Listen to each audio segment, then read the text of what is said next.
My name is Katherine Anderson, and at 68 years old, I never imagined my greatest heartbreak would come from my own son. I built a real estate empire from nothing, sacrificing everything for Jackson to have the opportunities I never had. Last month, at his 35th birthday party, he introduced me to his boss as just the housekeeper, saying they kept me around because I was good with a mop. What he never expected was for his boss to look at me and say, "Are you sure I know her?" Let me tell you where you are watching from. Hit that subscribe button and stay with me to hear how everything shattered that night. I was born in a small town in Ohio where most folks never ventured beyond the county line. My parents worked at the local factory, and while we never went hungry, there was never anything extra. I remember watching my mother count pennies at the grocery store, the quiet dignity in her face as she put items back on the shelf when the math didn't work out. When I graduated high school, college wasn't an option for me. Instead, I took a job as a receptionist at Wilson Real Estate when I was 19. The pay was terrible, but I was fascinated by the business. I watched how properties changed hands, how value was created seemingly out of thin air, with the right improvements and timing. While the agents were showing houses, I studied their listing books, memorized property values, and asked endless questions about mortgages and market trends. By 23, I had my real estate license and was out selling agents with decades more experience. I had a knack for matching people with the perfect property, for seeing potential where others saw problems. My clients trusted me because I never pushed a sale that wasn't right for them. I built my reputation one satisfied customer at a time. Then I met Robert when I was 24.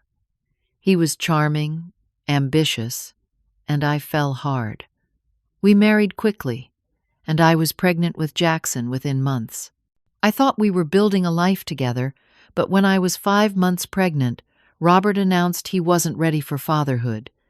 He left a note on our kitchen table and disappeared. I never saw him again.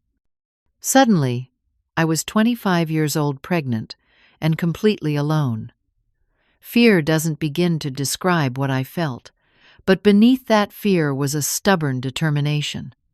My child would not grow up in poverty like I did.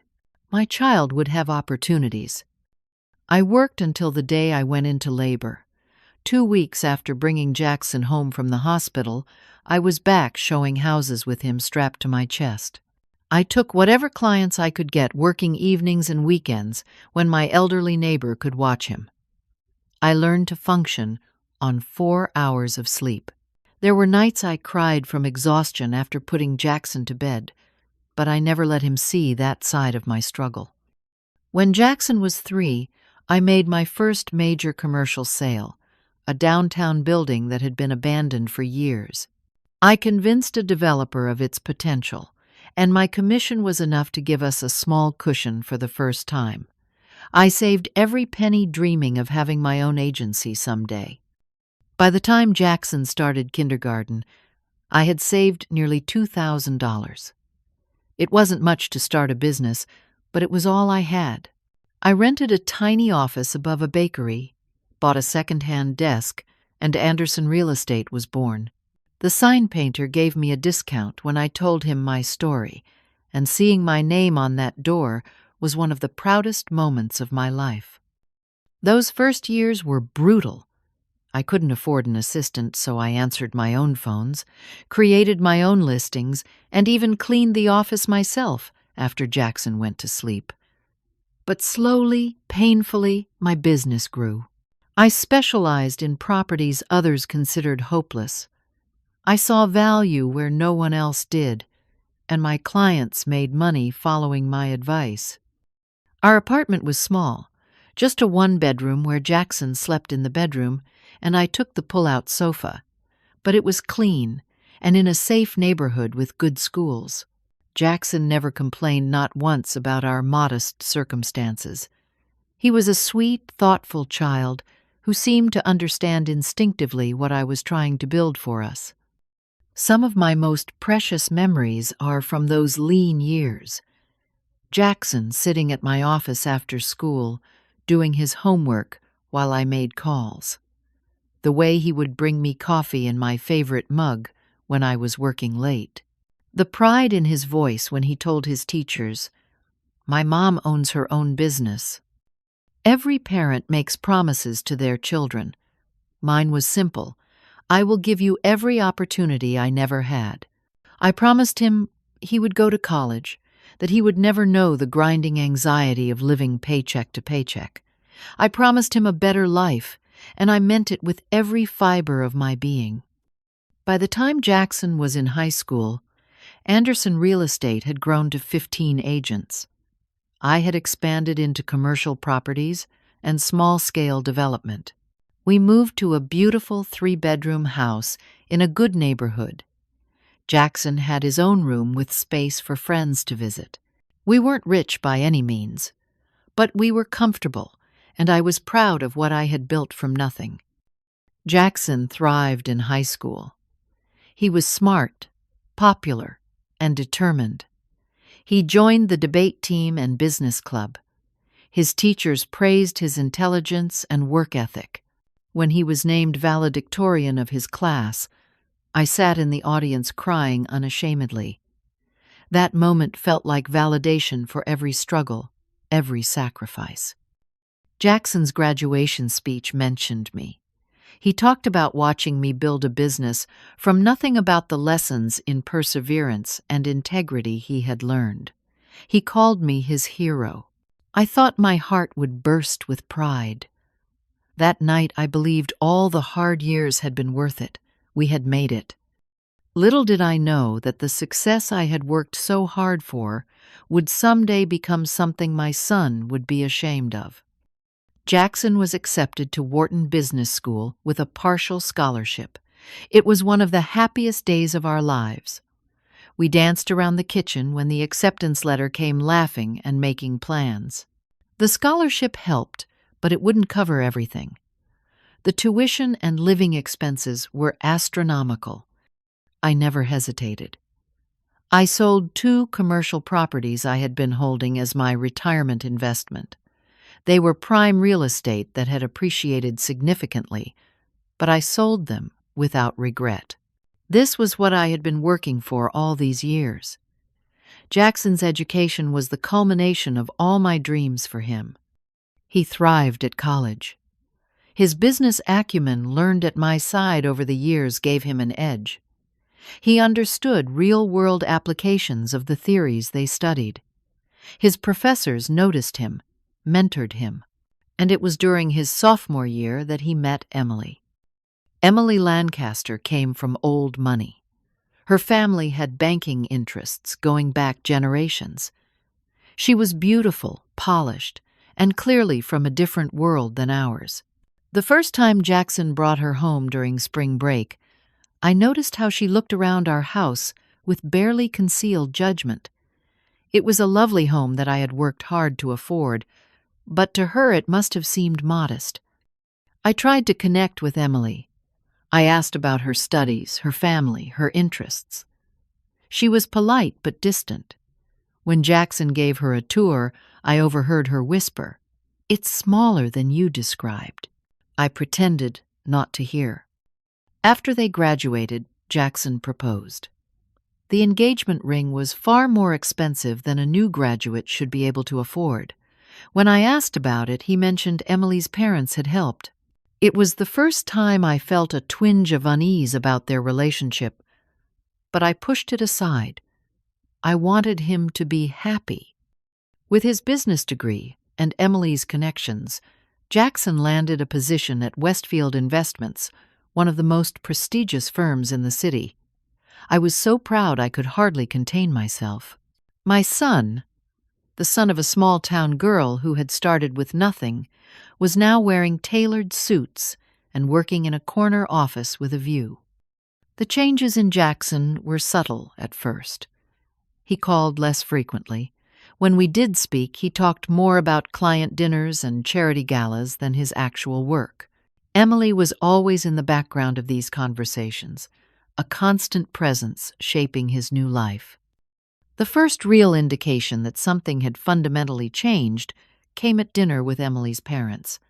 Bernard and Margaret Lancaster hosted us at their country club. I wore my best dress and jewelry determined to make a good impression. From the moment we sat down, I felt their dismissive assessment. Bernard asked what little company I ran. When I explained the scope of Anderson Real Estate, Jackson quickly interjected. "Mom keeps it simple. Just a small local operation," he said, cutting off my explanation of our commercial division and development projects. I felt as if I had been slapped. Anderson Real Estate was far from a small local operation. We managed millions in property and had expanded to 3 offices. But I stayed silent, not wanting to embarrass Jackson. Later that evening, Margaret asked where I had gotten my degree. When I explained I hadn't gone to college, the slight raise of her eyebrow spoke volumes. The rest of the dinner passed in a blur of barely concealed condescension. On the drive home, I asked Jackson why he had downplayed my business. "You don't understand how these people think, Mom," he said. "They respect formal education and family connections. I was just translating your accomplishments into terms they understand." I let it go. Perhaps he was right. Perhaps I didn't understand this new world he was entering. When they found their first home, a beautiful brownstone, in an exclusive neighborhood, I offered to help with the down payment. It was a generous gift that represented years of my hard work, but I gave it gladly. I wanted them to start their married life without the burden of enormous mortgage payments. Emily accepted my gift with cool thanks, as if it were expected rather than appreciated.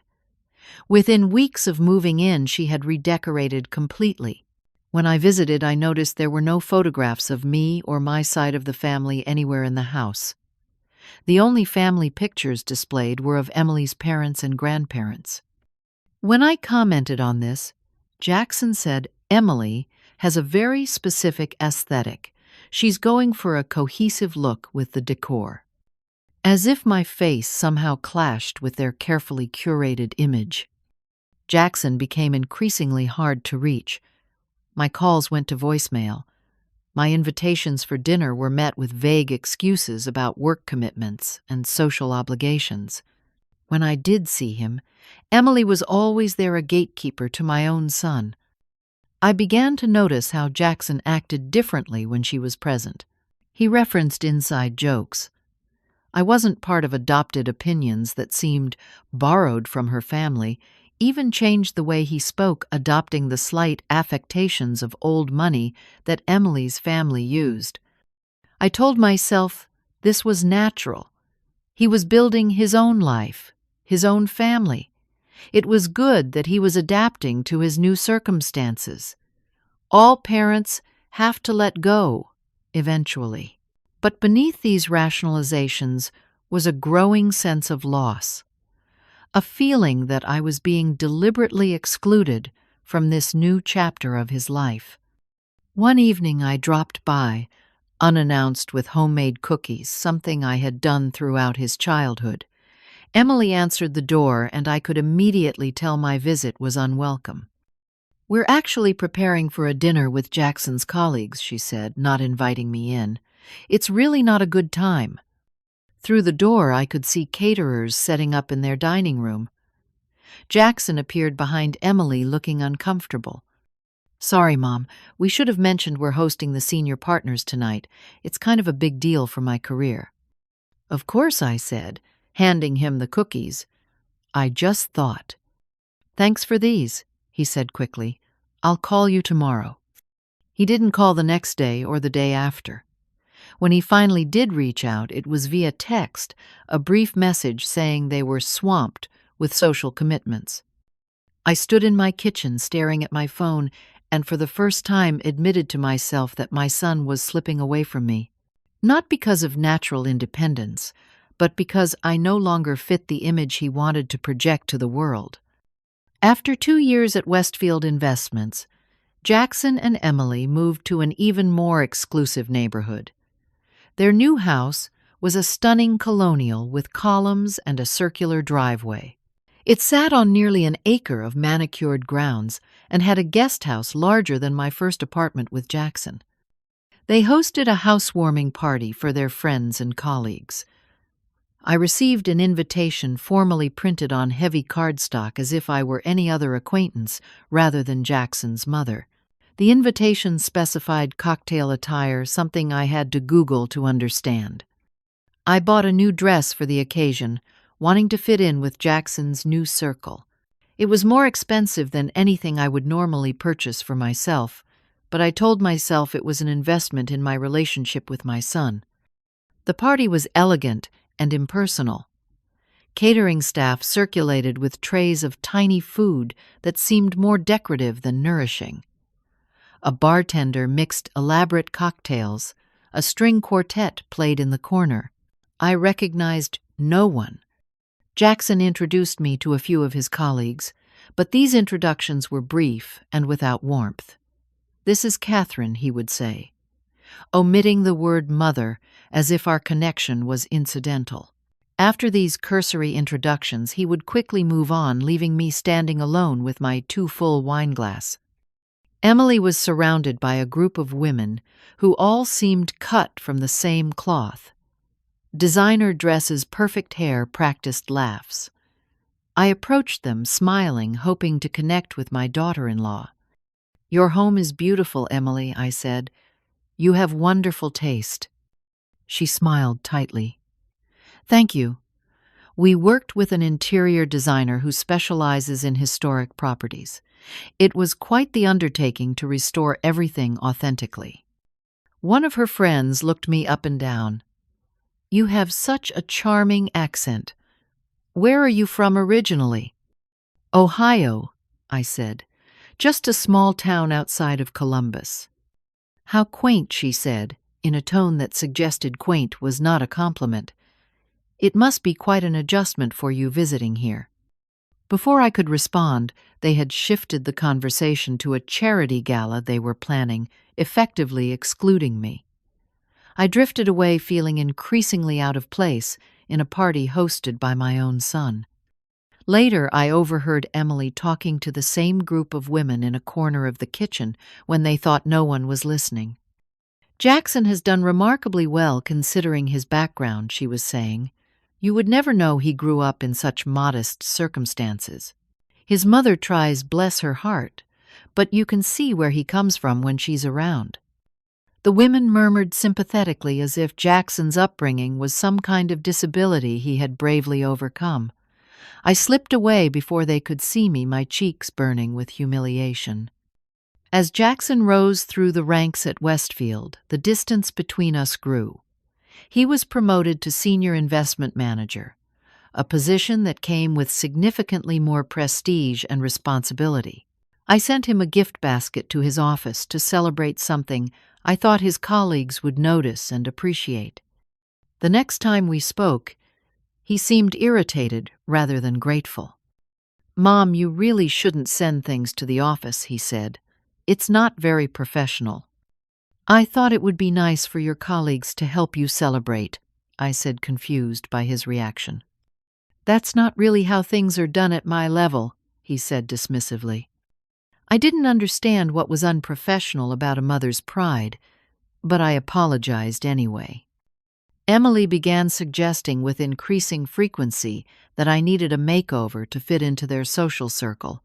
She would send me links to expensive clothing websites, forward contact information for her hairstylist and makeup artist, even gift me with creams and serums from brands I could never afford to purchase myself.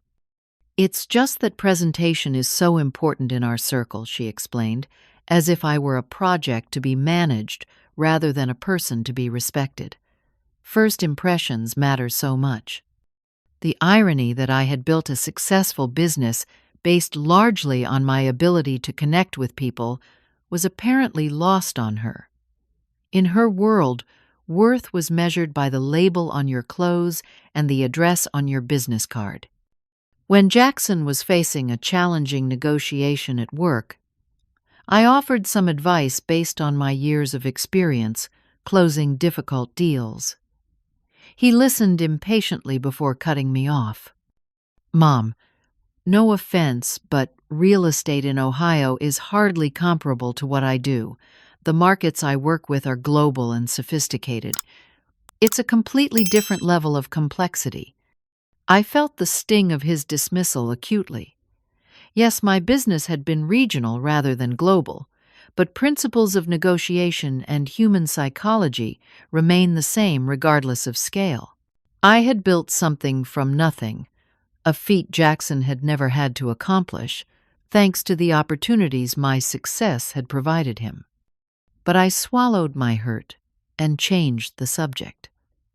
I was increasingly careful around Jackson and Emily, watching my words, monitoring my behavior, trying desperately not to give them reasons to exclude me further.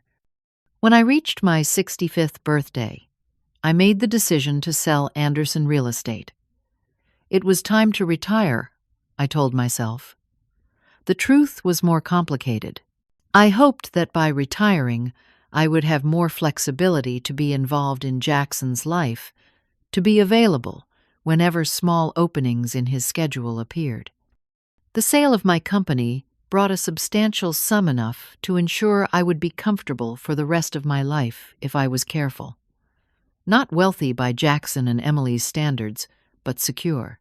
I felt proud of what I had built and what it had provided both for me and for Jackson.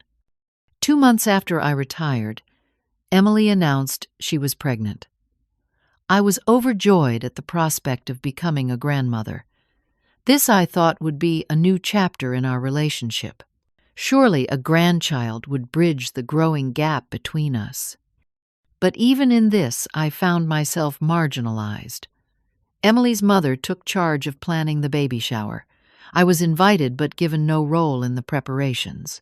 At the event itself, Margaret Lancaster was introduced as the grandmother-to-be. I was simply Jackson's mother. When my grandson Thomas was born, I rushed to the hospital with gifts and overwhelming love. I found the room filled with Emily's family. Her mother was already holding the baby. I waited patiently for my turn, which came briefly and under Emily's watchful eye, as if she feared I might somehow damage her child. In the weeks that followed, my offers to help were politely but firmly rebuffed. Emily hired a night nurse and a daytime nanny. When I suggested I could watch Thomas one afternoon to give her a break, she smiled tightly. "That's sweet, but we have professionals to handle that. You should enjoy your retirement." The message was clear. I was not needed, not trusted with this precious new life, despite having successfully raised his father on my own. The pain of this exclusion was deeper than anything I had experienced before. I had lost not only my son, but now the opportunity to be a meaningful presence in my grandson's life as well. I would attend occasional family gatherings, where I was permitted to hold Thomas briefly, always under supervision, always as an outsider looking in. I began to wonder if there was something fundamentally wrong with me, something that made me unworthy of being fully included in my own family. The thought kept me awake at night, reviewing every interaction, searching for what I might have done differently. But in my heart, I knew the truth. The life I had built for Jackson, the opportunities I had sacrificed to give him, had taken him to a world that had no place for women like me. Women who spoke plainly, who had earned their place through work rather than inheritance, who lacked the polished veneer of generational wealth. I was the visible reminder of his humble beginnings, and in the world he now inhabited, those beginnings were something to be hidden away, like a shameful secret. Jackson's 35th birthday was approaching. In our family, birthdays had always been special occasions. When he was growing up, I would spend weeks planning surprises for him, saving for months to buy the gifts he wanted, staying up late to bake and decorate cakes shaped like his current obsession, be it dinosaurs or baseball fields. I assumed I would be involved in planning his celebration, or at the very least be informed about it well in advance. Instead, I learned about the party through social media. One of Emily's friends posted about the upcoming gala for Jackson's 35th at the Westfield Country Club, tagging Emily in elegant invitations being mailed out. My invitation arrived a week before the event. The heavy cream envelope contained a formal card requesting my presence at a cocktail reception and dinner dance. A small handwritten note from Emily was tucked inside. Hope you can make it on short notice. Limited seating. I called Jackson, immediately hurt that I was apparently an afterthought for such a significant milestone. "Oh," that he said when I mentioned the party. "It was mainly Emily's project. She handled the guest list. Must have been an oversight." An oversight. His mother forgotten until the last minute for his birthday celebration. I swallowed my pain and kept my voice steady. "Well, I'm looking forward to it. Is there anything special you'd like for your birthday?"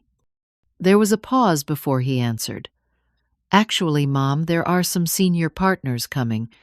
It's kind of an important networking opportunity. If you do come, could you maybe get something new to wear, something more appropriate for the venue?" I glanced down at my clothing.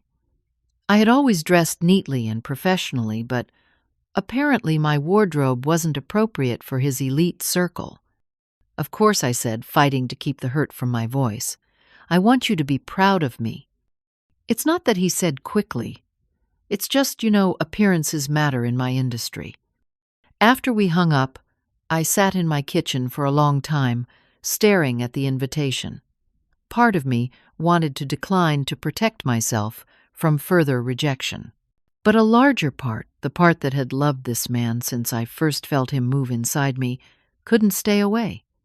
He was my son. It was his birthday. I would go, and I would try my best to fit into his world, whatever that required. I withdrew money from my retirement savings to buy a dress that would meet with Emily's approval. It was black, simple but elegant, from a designer whose name I recognized from magazines. The price made me wince, but I told myself it was an investment in my relationship with Jackson. I made appointments for hair makeup and a manicure. These were luxuries I rarely indulged in, but I was determined to look the part of someone who belonged at the Westfield Country Club. I practiced making small talk in the mirror, rehearsing anecdotes that might interest Jackson's colleagues without revealing too much about my background. For his gift, I chose a vintage watch I couldn't really afford. It was classic and understated the kind of thing a man in his position might appreciate. I had it engraved with his initials and wrapped it carefully in silver paper with a simple blue ribbon. As I prepared for the party, memories of Jackson's childhood birthdays flooded back. His 5th birthday, when I had saved for months to buy him the bicycle he wanted, working extra showings on weekends to afford it. The look of pure joy on his face when he saw it still warmed my heart. His 10th birthday, when I managed to get tickets to a baseball game and we ate hot dogs and cheered until we were hoarse. His 16th, when I surprised him with driving lessons, something I had put aside a little money for each month since he was 13. Those celebrations had been modest by Emily's standards, but they had been full of love and genuine connection. I wondered if Jackson ever thought about those days, if he remembered the mother who had moved heaven and earth to make him happy, who had never been an oversight on his special days. The night before the party, I barely slept. I was caught between hope and dread, between the desire to reconnect with my son and the fear of further rejection. I reminded myself that I had faced far worse challenges in my life. I had been a single mother at 25, with no support system and few prospects. I had built a business from scratch in a male-dominated industry. I had survived. I would survive this too. The morning of the party, I dressed, carefully applying the expensive makeup I had purchased, specifically for this occasion. The woman in the mirror looked elegant and composed, if a bit older than I usually acknowledged. I practiced my smile, determined to show nothing but warmth and pride for my son, regardless of how I was received. As I drove to the country club, I gave myself a final pep talk. I would be gracious. I would be dignified. I would not show hurt or resentment, no matter what happened. This day was about Jackson, not about my feelings.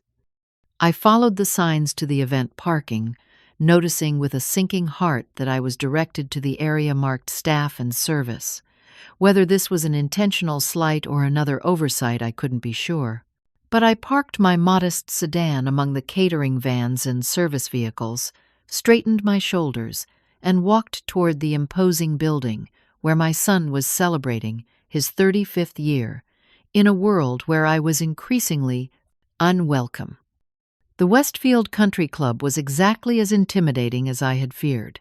A sprawling Georgian-style mansion set on immaculate grounds, it screamed old money and exclusivity. I clutched my gift and my small evening bag, took a deep breath, and walked up the grand steps to the entrance. A uniformed attendant checked my name against the guest list. There was an uncomfortable moment when he couldn't find me, but eventually, after flipping to the very bottom of his list, he nodded and directed me through. The main ballroom was stunning, with crystal chandeliers and floral arrangements taller than I was. Tables were set with fine china and silver, each place setting perfect. A string quartet played softly in one corner. Waiters circulated with champagne and delicate hors d'oeuvre. I spotted Jackson and Emily immediately. They were surrounded by a group of elegantly dressed people, laughing at something Jackson had said. Emily wore a designer gown that probably cost more than my car. Jackson was handsome, in a perfectly tailored tuxedo, looking every inch the successful finance executive. Neither of them noticed my arrival. I stood awkwardly for a moment, unsure whether to approach. A waiter offered me champagne, which I accepted gratefully, using the glass as a prop to look occupied while I gathered my courage.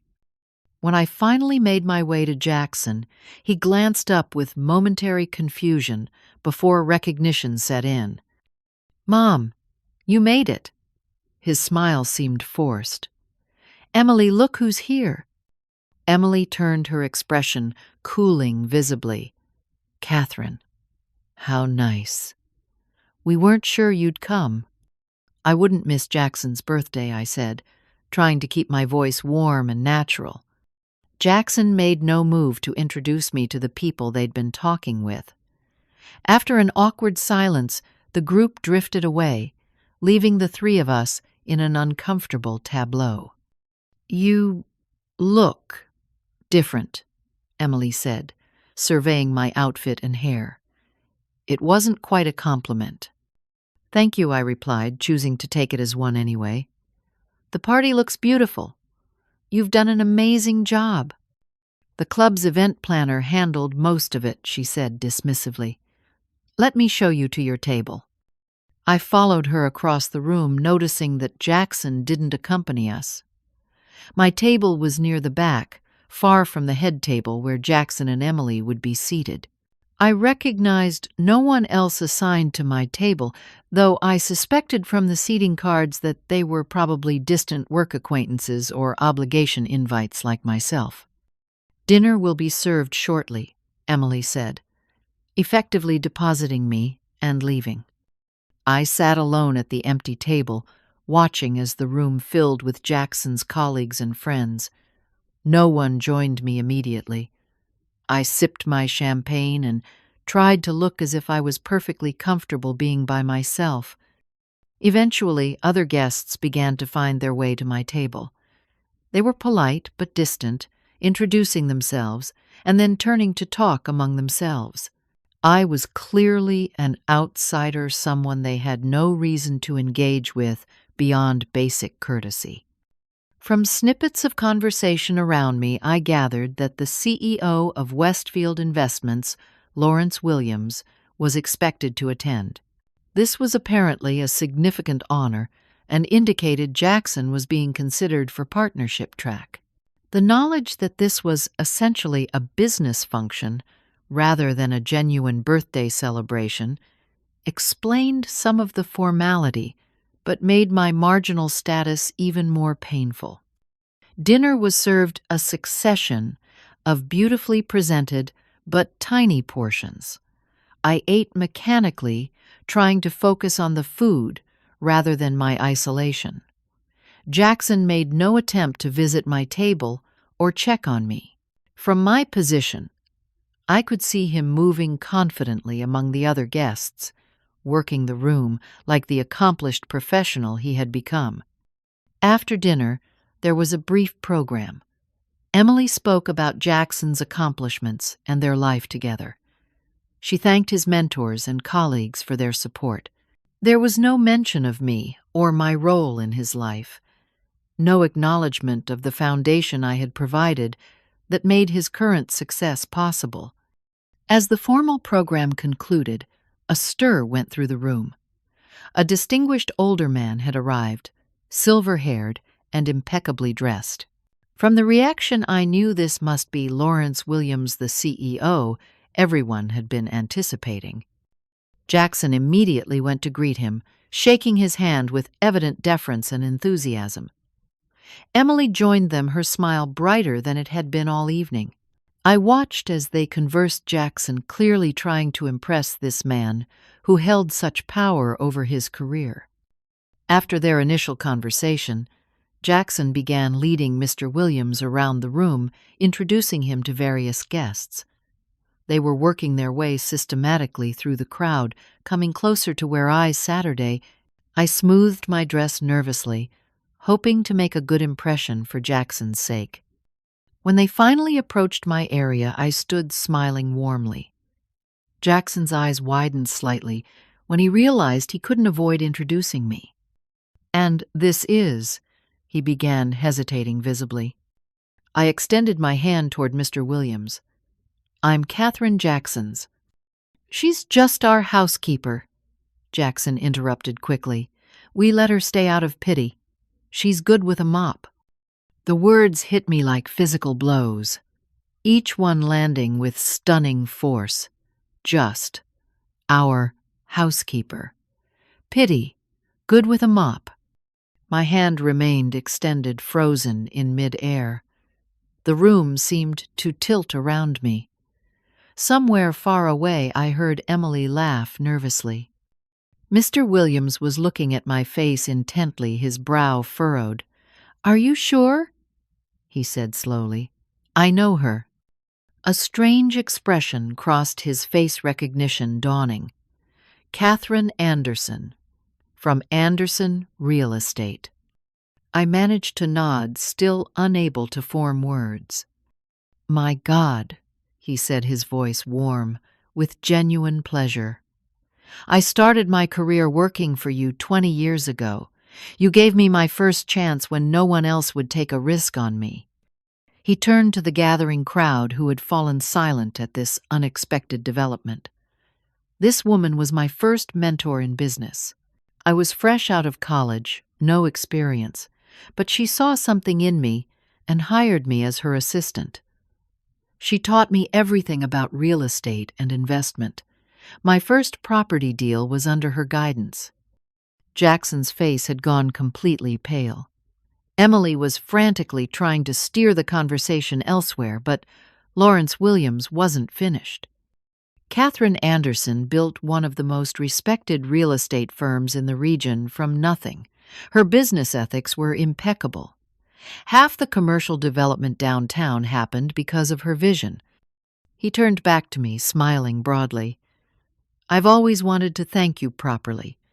The foundation you gave me in business fundamentals was better than my MBA. I've followed your career over the years with great admiration." The silence in our immediate vicinity was deafening. Jackson looked as if he might be physically ill. Emily was frozen in a rictus of social panic. I found my voice at last. "It's wonderful to see you again, Lawrence. You were always a quick study. I'm not surprised you've done so well." My voice was steady, betraying none of the emotional turmoil within me. Years of business negotiations had taught me to maintain composure in even the most difficult situations. This skill served me now as I stood facing the son who had just denied me in the cruelest possible way. Guests were murmuring among themselves, glancing between Jackson and me with undisguised curiosity, and in some cases clear judgment. The story was spreading through the room like wildfire. Jackson's mother described as the housekeeper, the CEO's former mentor. The lie exposed. I excused myself quietly, needing air, needing space to process what had just happened. The weight of Jackson's betrayal was crushing. Not just the public humiliation, though, that was excruciating, but the knowledge that he was so deeply ashamed of me that he would pretend I was the help rather than acknowledge our true relationship. As I made my way toward the exit, I could feel eyes following me. Some sympathetic, others simply fascinated by the unexpected drama. I held my head high, my back straight. I would not compound Jackson's shame by behaving with anything less than perfect dignity. Outside in the cool night air, I finally allowed the tears to come. Silent and hot, they tracked down my carefully made-up face. All the years of sacrifice, of putting his needs before my own, of building a life that would give him advantages I never had led to this moment. My son was ashamed of me. My son had denied me. My son saw me as something to hide away. The pain was unlike anything I had experienced before. Deeper than Robert's abandonment, more cutting than any business setback or financial worry. This was primal hurt, the kind that reaches into your soul and breaks something fundamental. I heard the door open behind me and quickly wiped my face. I would not be caught crying. I would not. "Mom." Jackson's voice was strained. I turned to face him, maintaining my composure through sheer force of will. "I can explain," he said, his words tumbling out. "It was just a misunderstanding, a joke that came out wrong." "A joke?" I repeated quietly. "I'm a joke to you now." "No, that's not what I meant. It's just, some of the partners were talking about their family backgrounds, and they all come from such established families. I got nervous and decided your actual mother wasn't good enough to acknowledge." He ran his hands through his hair, a gesture so familiar from his childhood that it momentarily pierced my anger. It's complicated. In my industry connections and background matter so much. Emily's family has been so helpful with my career-making introductions, getting me into the right circles. And I'm not the right circle, I said flatly. "Mom, please, try to understand.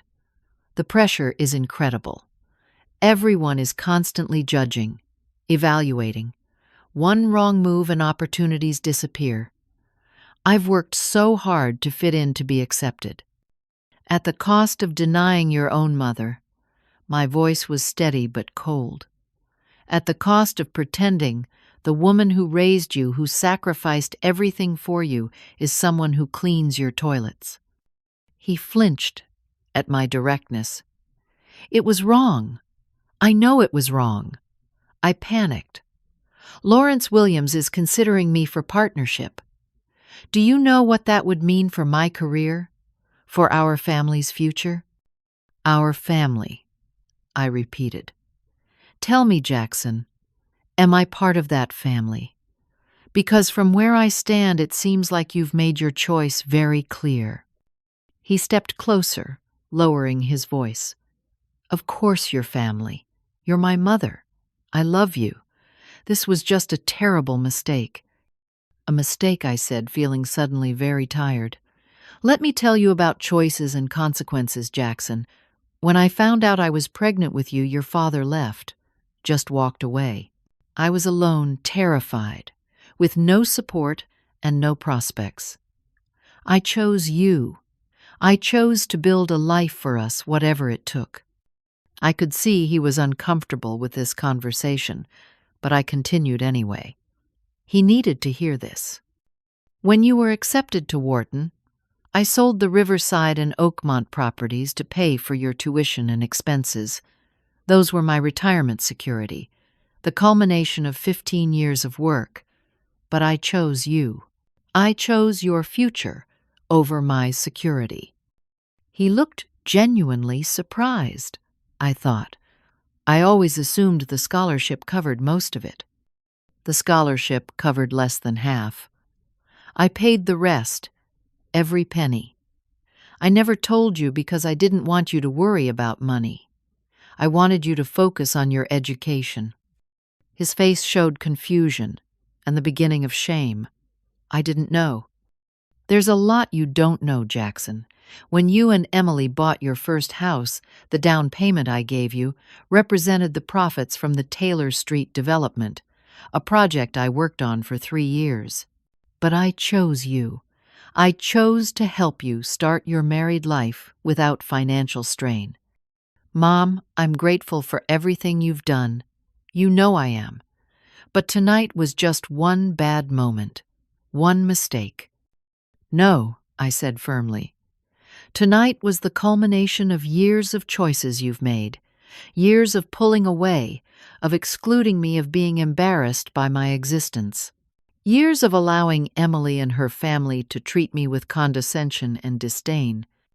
He started to protest, but I held up my hand. I'm not finished.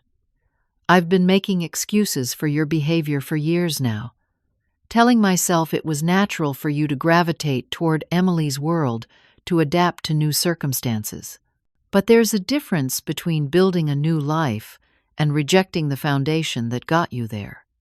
I looked directly into his eyes, the same warm brown eyes that had looked up at me with love and trust throughout his childhood.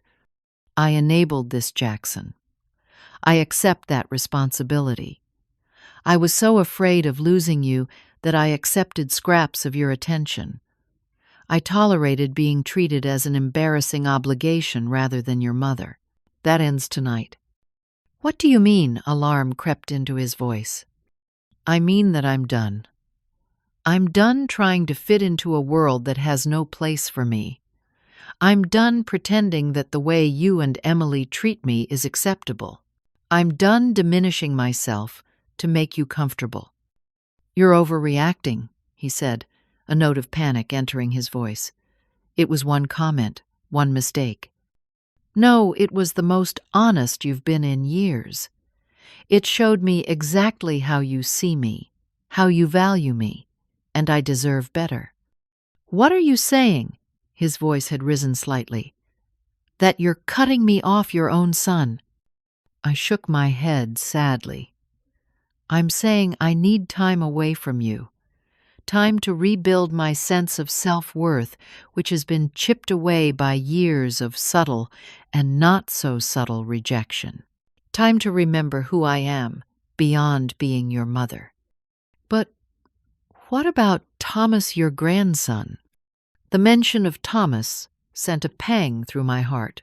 When have you ever allowed me to be a real grandmother to him? When have I been permitted to care for him, to build a relationship with him, without Emily's constant supervision? You can't use him as leverage now when you've kept him at arm's length from me since he was born. Jackson looked stricken.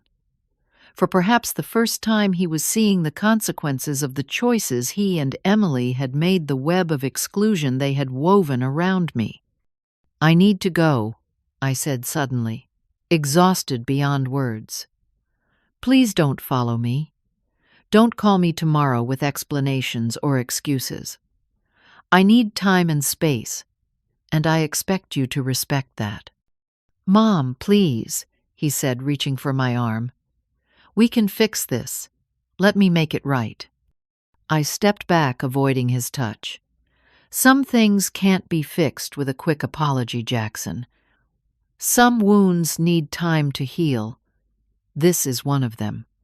As I walked away toward the parking lot, I heard him call after me, his voice breaking slightly. But I didn't turn back. Each step felt both impossibly difficult and strangely liberating, as if I was walking away from a weight I hadn't fully acknowledged carrying. In my car, I sat for a long moment, hands gripping the steering wheel. Memories flooded through me. Jackson as a toddler, his small hand in mine as we crossed the street. Jackson at 8, proudly showing me a school project he'd completed. Jackson at 16, lanky and awkward but so full of promise. Jackson at 22 in his graduation cap and gown, the whole world before him. My son, my heart, my greatest joy, and now my deepest sorrow. The drive home passed in a blur of streetlights and quiet tears, but by the time I reached my apartment, a strange calm had settled over me. I'd spent my entire adult life defined by my role as Jackson's mother, measuring my worth by his success and happiness. Perhaps it was time to rediscover who Katherine Anderson was beyond that identity. That night I called Margaret Thornton, my former business partner, who had stayed on after I sold the company. We had maintained a friendly relationship over the years, occasionally meeting for lunch or coffee. "Maggie," I said when she answered, "remember that idea we discussed before I retired, the boutique consulting firm for women entrepreneurs in real estate? I think I'm ready to explore that now." Her enthusiasm was immediate and genuine. We made plans to meet the following week to discuss the concept in detail. As I hung up, I felt something I hadn't experienced in years' anticipation. A sense of purpose, independent of my role as Jackson's mother. It was time to rebuild. Not the relationship with my son, not yet, but myself, my confidence, my sense of who I was and what I had to offer the world. The foundation had been badly shaken, but I had built things from nothing before. I could do it again. 6 months passed. Spring turned to summer to early fall. In that time, I methodically rebuilt my life on my own terms. Maggie and I launched Anderson Thornton Consulting, specializing in mentoring women in commercial real estate. We started small, working from a shared office space downtown, but word spread quickly. My reputation in the industry was still strong, and there was a real need for the kind of guidance we offered. There was something profoundly satisfying about helping other women navigate the challenges I had faced decades earlier. Many of our clients were single mothers, like I had been trying to build careers while raising children alone. I saw my younger self in their determination, their exhaustion, their refusal to give up despite the odds. The work reconnected me with my own strength. Each time I helped a client structure a deal or negotiate a contract, I was reminded of my own competence, my own value. The confidence that had been eroded by years of subtle dismissal from Jackson and Emily slowly returned. I formed new friendships, both through work and by pushing myself to join community activities I had always been interested in but never made time for. I took a watercolor class at the community center, joined a book club, started volunteering at a women's shelter, teaching financial literacy. My life, which had contracted around my identity as Jackson's increasingly unwelcome mother, expanded into new and fulfilling directions. I moved from the apartment I had chosen, primarily for its proximity to Jackson's neighborhood, to a bright loft downtown. It was modern and open, filled with art and color, nothing like the traditional muted decor Emily preferred. For perhaps the first time in my adult life, my living space reflected my tastes alone, with no consideration for anyone else's expectations. During those months, Jackson tried repeatedly to contact me. There were calls I let go to voicemail texts I read, but didn't answer even a few unexpected visits to my old apartment, where the new tenant turned him away. I wasn't being cruel. I simply knew that healing required distance, required me to break the pattern of putting his needs before my own. In his messages, I heard a gradual evolution. The early ones were defensive, still trying to explain away what had happened as a momentary lapse in judgment. Over time, they became more reflective, more genuinely remorseful. The last few acknowledged the pattern of behavior that had led to that moment at the birthday party, taking responsibility in a way he never had before. When a handwritten letter arrived at my office in early October, I knew it was time to listen. The Jackson who wrote those pages seemed different from the son who had been slipping away from me for years. He talked about therapy, about confronting uncomfortable truths about himself and his choices. He talked about the influence Emily's family had exerted and his own insecurities that made him vulnerable to their judgment. Most importantly, he took full, unequivocal responsibility for the pain he had caused me. I agreed to meet him at a small cafe, halfway between my office and his. Neutral territory where neither of us would have the home court advantage. When I arrived, he was already there, looking simultaneously more mature and more vulnerable than I remembered. "Mom," he said, standing as I approached. There was uncertainty in his eyes, as if he wasn't sure whether he still had the right to use that word. "Jackson," I replied, taking the seat across from him. "You look well." "I'm doing better," he said carefully. "The past few months have been clarifying, in painful but necessary ways." I nodded, but waited for him to continue. This conversation needed to be led by him. "I want to apologize again properly in person," he said. "What I did was unforgivable, not just at the party, but for years before that. I allowed myself to be influenced by Emily's family's values, by a toxic workplace culture that measures worth by pedigree rather than character.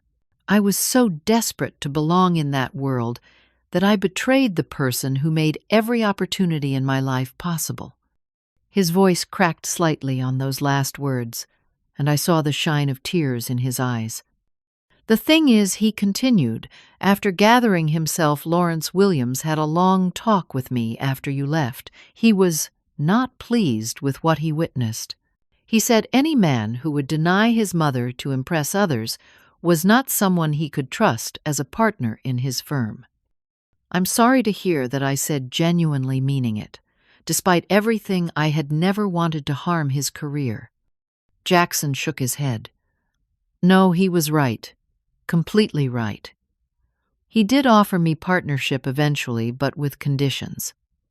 I had to complete an ethics training program, and he personally mentored me on what he called the business value of authentic leadership. It's been transformative, Mom. He helped me see how much I had lost myself, trying to become someone I thought others wanted me to be." I studied his face, looking for signs of the son I had raised.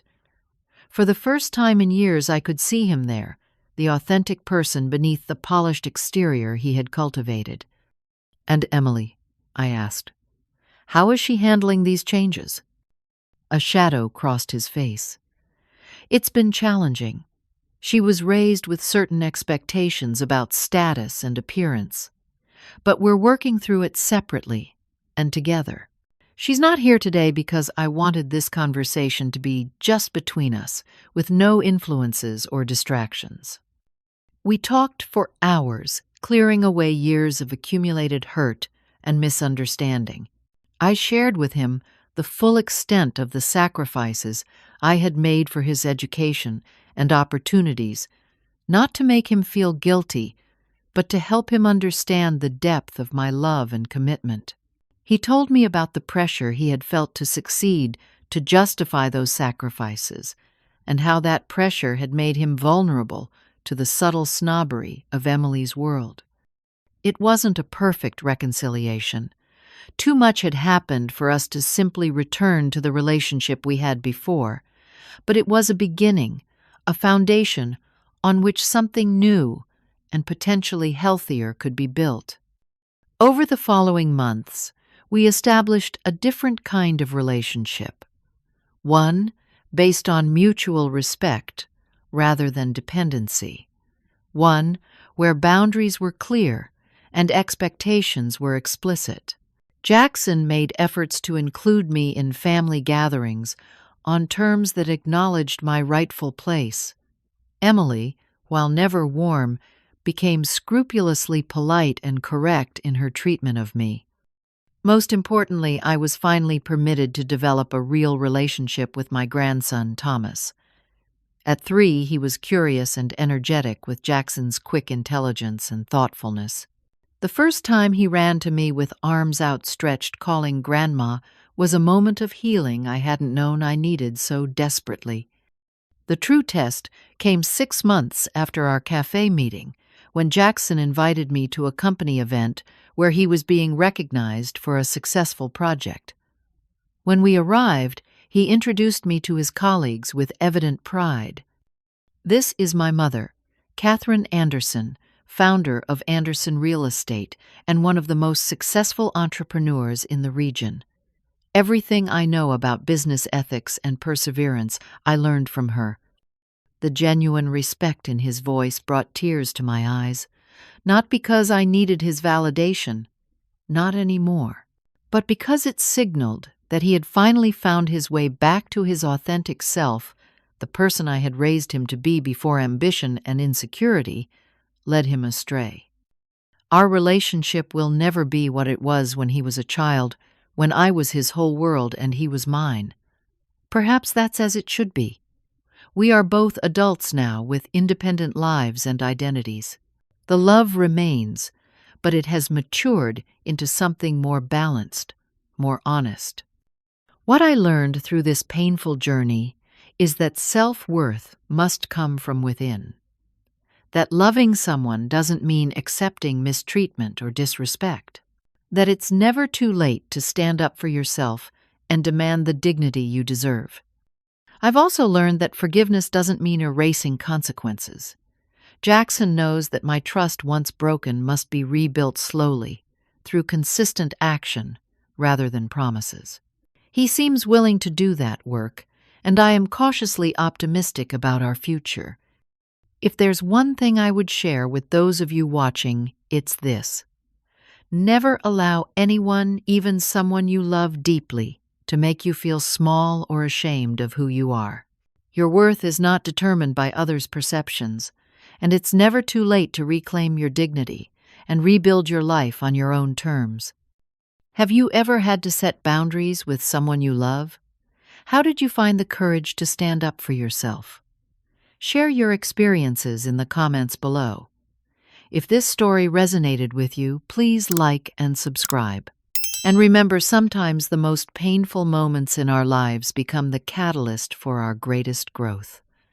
Thank you for listening to my story. I wish you strength and clarity on your own journey.